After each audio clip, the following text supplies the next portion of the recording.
ran on Gold Run out of Susanville, California, and actually found some gold. Of course, I was married, had other things to do. I didn't have a lot of time for it. So usually these were occasional outings of just a few days or a day or two or a couple weekends, and then that was abandoned for another 6 months, 2 years, or whatever, till the next wife. And I've actually found dinosaur bones when I was in Colorado when I was about 14, when I was in 2000, in the year 2000 after a divorce. Is that the last one? I happened to be wandering around Cody, Wyoming, and I discovered dinosaurs. Nobody's ever discovered them there before. I was written up in a lot of the newspapers and that kind of thing. Had a lot of geologists visit, had a lot of discussions about geology, kind of a crash course in geology, actually. That was the deal. They taught me what they knew. I let them see my dinosaur book. It actually worked out pretty good.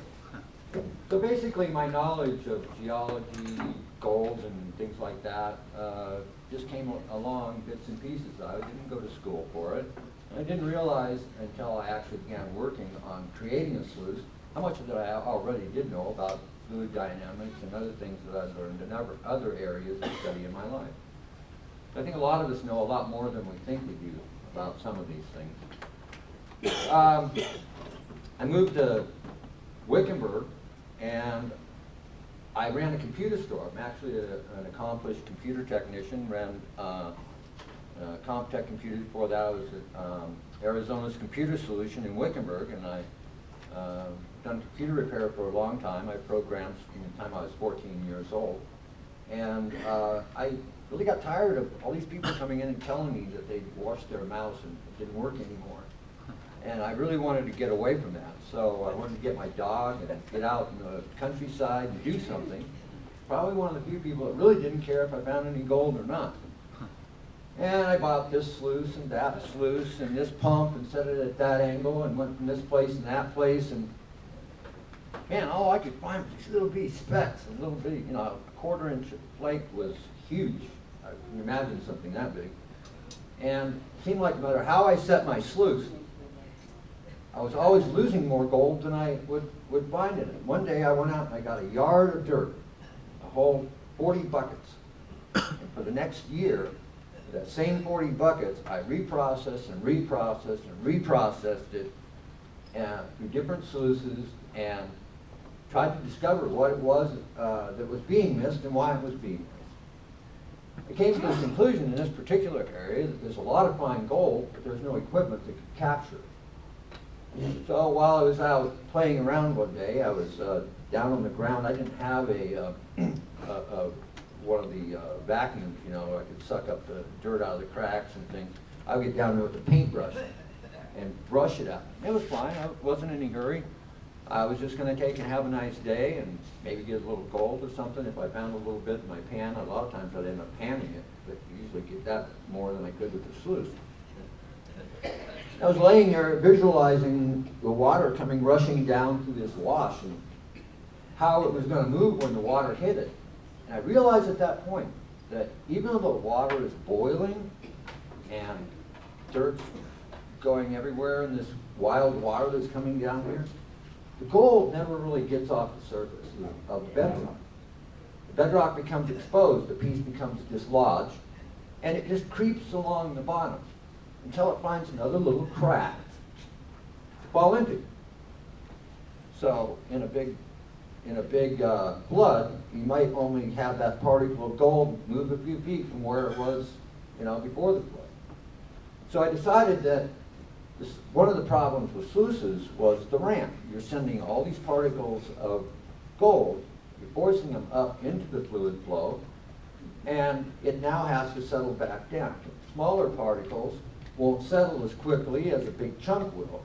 And so the chances are it's going to get out of the sluice before it gets back down to the bottom. So my idea was not to launch the gold into the fluid flow, but to keep the bottom flat. So I decided that I should come up with a sluice that had pockets in it rather than ramps in it. And the design of the pocket was a last moment inspiration, actually.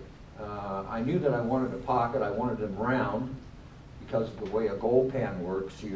Your highest velocity is near the front of it, and that will pull everything out, suck things out if you have water flowing over it. And I also liked the centrifuge, but I realized that the centrifuge wasn't very practical in the field. And so I had the idea of the spiral ramp to give some sort of a centrifugal effect to the water without having to take a centrifuge out there. I had a machinist friend of mine who'd done some work on some solar designs that I have. People wanted to know what H&M research is. It's Helios and mining research. That's what it means. Helios is the sun. So basically, H&M research is involved in solar and mining. Those are the two interests that I have, so it seemed obvious that's what I should name it. Now, Marty Hagen used to be a partner of mine, and my name's Makowski. Some people believe that it meant Hagen and Makowski, or Marty Hagen, that was his name. No, but it was just Helios mining research is what it is. As I said, I'm not really good at this stuff. At that point, the machinist made the parts, and I told him it'd be like a screw, you know, with the diameter diminishing as it went down. So he used a screw threading program and produced the spirals. And my first test, it was awesome. I was catching every last little fragment. I took the tailings and repanned them and repanned them and repanned them. I couldn't find anything in it. So I was happy. It didn't dawn on me actually to make a company of it at that point. I was just glad I had a sluice that could finally catch the fine stuff. Marty Hagen was a friend of mine. He ran Vulture Mine. He actually was here once, and he presented the sluice on our behalf to Woody over here. He'd been supportive of my product, and I felt it was only right that a person that's out there promoting my product should have one. So we made sure he got one, and Marty came down here and presented it. Marty came around, and I showed him how well it worked, and he used to run, he was the caretaker out at Vulture Mine, and he took a lot of people out, mining expeditions and things like that in the local area, and he saw it, and he was so impressed by it, he wanted one. And we showed a couple of other people, and they were pretty impressed by it. So I thought, well, I don't know, you know, the computer business is going downhill. Everybody's getting these pads and smartphones and stuff, you know. I'm going to have to look for something eventually. Might give it a shot. So that's what I did. I came up with my first design and started selling it. It sold itself because people would bring me tailings from blue bowls and tables. I actually had somebody bring me material from a table. And I found more gold in it than they'd captured in the process of running these devices in a lot of cases. And so once the people saw, oh no, that dirt doesn't have any gold left. We already ran it through our blue bowl. We already panned it. I panned it 17 times. You know, we put it through a miner's wheel, and my friend panned it. And I'd run it through my sluice in a matter of minutes. Poof, there was a lot of gold. You can't fight, you know, can't argue. Their material, there the gold was right in front of their eyes. So it's almost an instant sale every time. So I was pretty happy with it. We used to use a water bar at the top of the sluice because that's what everybody else did. I didn't like it. The doggone thing would keep plugging up. I don't care what design I come up with. It keep plugging up. And as the water bar plugs more and more and more, the water flow gets less and less and less. And one of the really important things, and I don't care if it's my sluice or anyone else's sluice, is that water flow. You have to have good water flow in a sluice. If you don't have consistent conditions, then you're going to lose gold. If you have surging and splashing and things like that in most sluices, you're going to wash something out. You get something that's set properly to begin with on a run, and you start running dirt through it, and it slowly gets less and less and less water. Well, now your tailings build up, you get that false bottom, and the gold starts marching across in a standard sluice. And so I went away from the water bar, and I developed a simple waterfall box. There's nothing complicated, nothing inside of it, just an open space. The water hits the back of it, boils up through, there's a little bar going through it, that helps to spread the water out, hits the top, hits the space, comes down, and makes a nice even flow of water. It's so open that anything can come through the hose can come back out the waterfall box, and it can't block the flow. so it can't alter it. It means from the beginning to the end of running your sluice, your gold well, you're going to have the same consistent water flow. That's really a good start. A lot of people ask me why I don't make these out of plastic. Hey, it's cheaper, right? Well, I don't know. Depends on the price of oil. And we know how flexible that is. I never was able to find a plastic that's impervious to ultraviolet light, that can take the abuse of being dropped or whatever, that wore really well, that wouldn't be brittle in really cold weather that might fracture if you smacked it or something or hit it with a rock, or won't melt and deform in the summer sun in Arizona on a hot rock. There's a lot of characteristics that have to be used. It had to be that apply in the sluice. So I couldn't find anything better than aluminum. There's one other magic thing I found out about aluminum. I'm sure a lot of you have experienced running a metal spatula across the stainless steel pan. Smooth, it's nice and smooth, and you flip over your egg and no problems. Now you get that aluminum pan and you try to slide it, what's the stick? And everybody thinks, well, that's because aluminum's softer. Well, that's not true. Aluminum is, but that little white coating on the aluminum oxide, they make sandpaper out of it. It's about 2 points harder than it's steel. So and it's not the smoothness. You can make it mirror smooth. You still will want to stick. It's ionic attraction.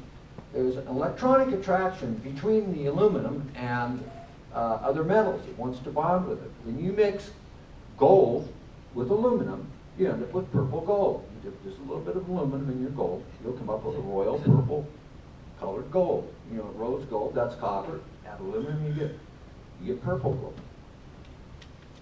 Now, you hear a lot about particle equivalence. Now remember, we got a lot of fine gold here. I want to get fine gold. I can throw a big nugget on a flat board and hit it with a fire hose. It's not going nowhere. So particle equivalence or whatever, it's irrelevant, right? When those particles get really small, there's an effect right at the surface. It's called a boundary layer.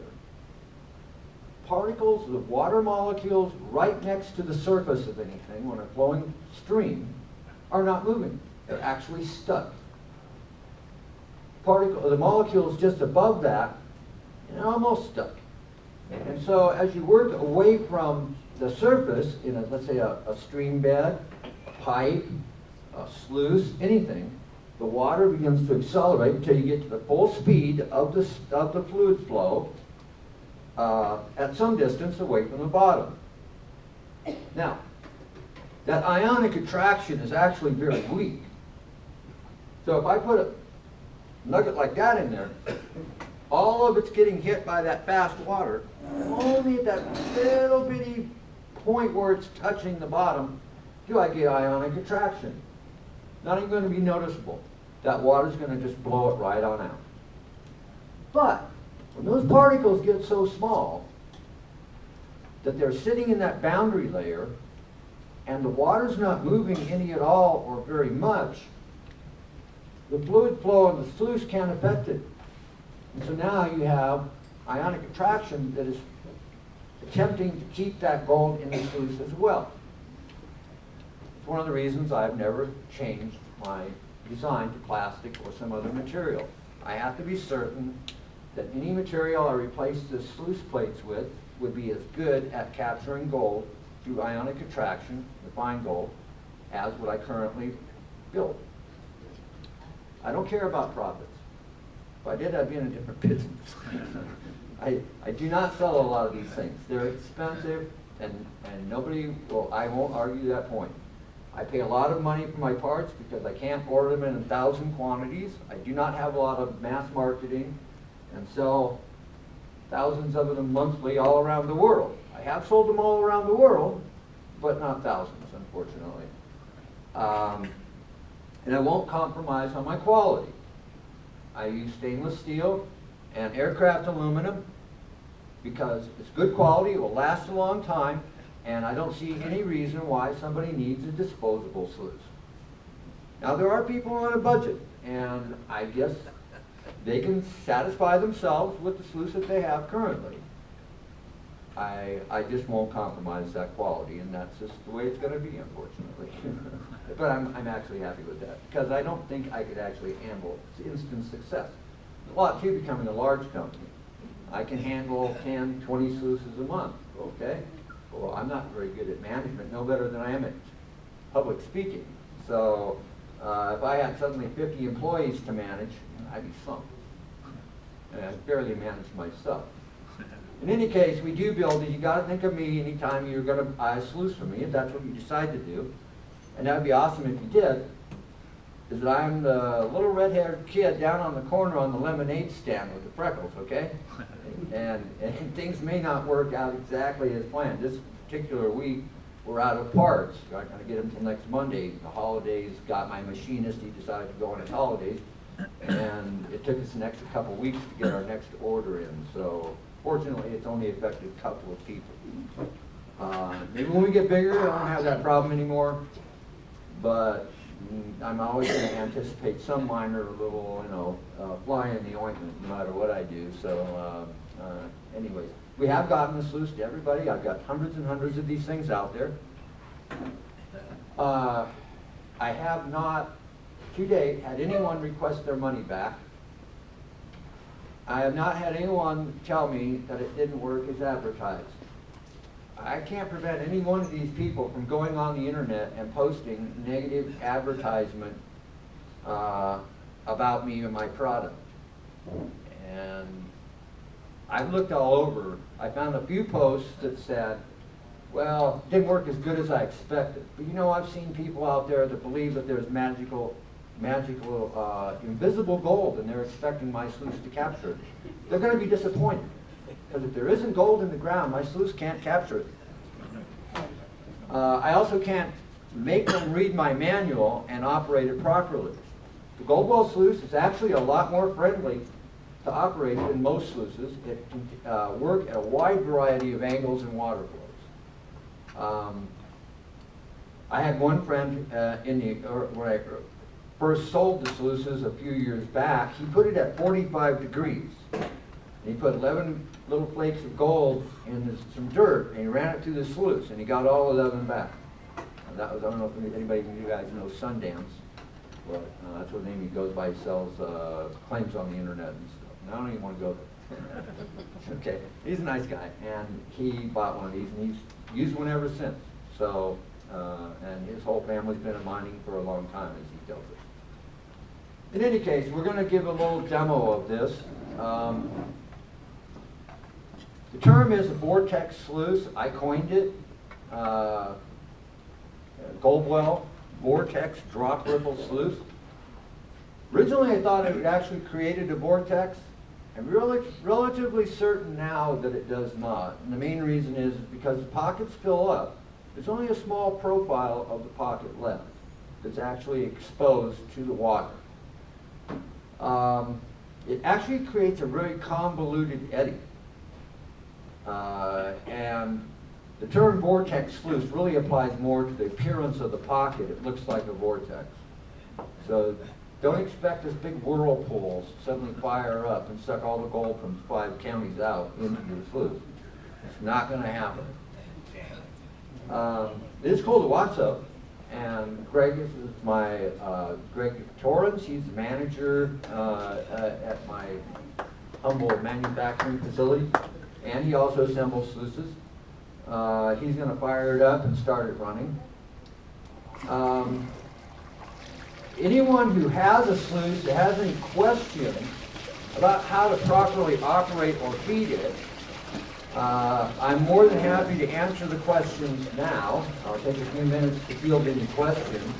And if anyone else has any questions in general about the sluice, I'll take those and answer those as well. Anybody got a question for me about the Gold Well Sluice? Why don't we take a break, and if anybody wants to come up, they can talk to you during the break. Well, let them take a couple questions first, and then what we'll do is we'll answer the questions. I'll take a couple questions. And then we'll take a break, and you guys can come up and watch it run during the break. How's that? Yeah, okay, that sounds great. I'll answer a couple questions, sir. It depends. Now, I put a kit, which is essentially what you see here, waterfall box. We don't have the high banker unit here. And that high banker is not a typical one where you can shovel lots of dirt in from a distance, because the 6-inch is kind of marginal on how much material you want to run through. However, that 6-inch will actually consume more material faster than probably a 12 or 14 or 16-inch standard sluice. They don't load up. This price of the kit for a 6x36 is $639. The 48-inch, which by the way, I am donating this to your club. It's up to the club to determine how it's accessed by the members. I don't know that. They'll take care of that. This entire kit, pump and all, will be yours tonight to use. However,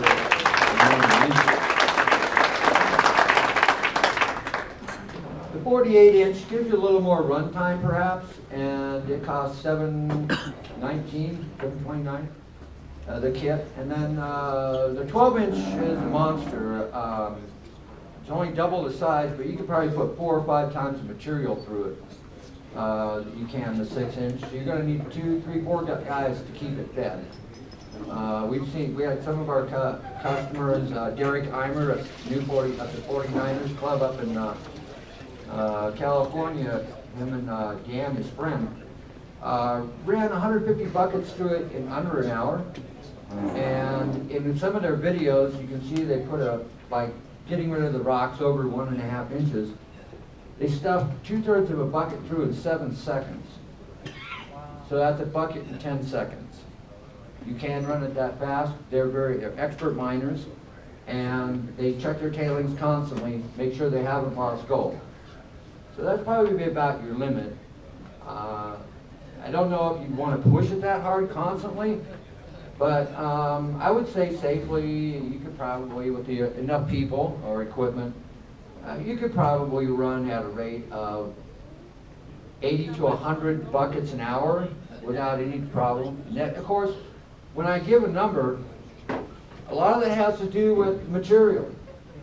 A material laden with clay and heavies like magnetite, sulfides, galena, and these things can actually cause issues with any sluice, not just mine. You may have to slow it down. Or if you're running crushed ore. Some crushed ore, when it hits water, wants to stick together almost like plaster. So I can only tell you in an optimum situation what you might expect. Your specific results may vary depending upon your material. However, I haven't had many people tell me that the sluice will not handle a lot more material than the standard sluice. Our recoveries also are in, basically I have it broke down in optimum conditions. You're looking at 97 to 99% recovery from 200 mesh on up. And there's always exceptions to the rule. I can force it to lose gold if I want to. 95% from 400 mesh up. And from 1,000 mesh up, you're looking around 85 to 90%. And I know because I have ore that has 1,000 mesh gold in it. And in fact, some of the dirt we have here tonight comes from that ore. And it's got gold so fine in it, you cannot see it without the assistance of a 30 or 40 power loupe or a microscope. And I purposely put it in so I could show the ultra-fine gold collection. Unfortunately, there's not a huge amount of it in there, but there's enough to demonstrate the size of what I'm talking about if anybody wants to see that.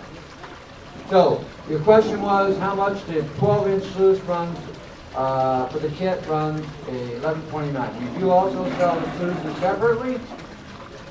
The highest production configuration is the sluice and waterfall box. That's all you need.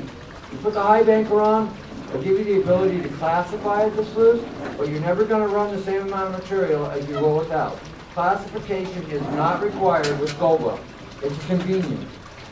Not classifying does not necessarily mean either that you're going to be losing gold if you'll collect more without classification.